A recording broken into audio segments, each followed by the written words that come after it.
तो हम देखते हैं different type of scheduling algorithm.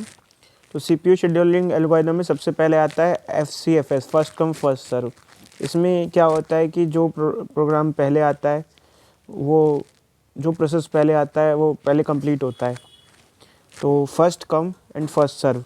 But इसके साथ प्रॉब्लम क्या होती है कि कॉन्वॉय इफेक्ट देखने को मिलता है। कॉन्वॉय इफेक्ट में क्या होता है कि कुछ कुछ जैसे मान लो कोई छोटा प्रोसेस भी है और कई सारे मान लो छोटे प्रोसेस भी हैं, बट अगर कोई प्रोसेस लंबा चल रहा है बहुत ज़्यादा, तो उन सबको इंतज़ार करना पड़ेगा उस बड़े प्रोसेस को होने के लिए। जैसे मतलब एनालॉगी में बता रखा है, जैसे मान लो हाईवे पे ट्रक अगर स्लो चल रहा है तो उसके पीछे तेज़ कारों को भी इंतज़ार करना पड़ता है। तेज़ कार मतलब कि जो छोटे प्रोसेस है उनको भी वेट करना पड़ता है। तो अब क्या होता है कि शॉर्टेस्ट जॉब फर्स्ट, अब उसको ओवरकम करने के लिए हम शॉर्टेस्ट जॉब फर्स्ट बना देते हैं, भाई छोटी छोटी जॉब को पहले कर लो। बट इसमें भी एक प्रॉब्लम ये आती है कि आप छोटी छोटी जॉब्स को पहले कर लो तो पहले सारी की सारी छोटी छोटी जॉब होंगी, बड़ी जॉब फिर जो बड़ी जॉब होगी उसको वेट करना पड़ेगा।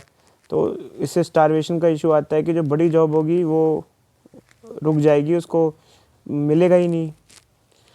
तो ये इशू रहता है। फिर आता है कि भाई देखो, हम किसी से भेदभाव नहीं करेंगे, राउंड रॉबिन करते हैं, सबको जितने भी प्रोसेस सबको इक्वल टाइम मिलेगा, कुछ कुछ टाइम फ्रेम में मिलेगा, फिर उसके बाद उसको हटना पड़ेगा, फिर दूसरे को मिलेगा, फिर तीसरे को मिलेगा।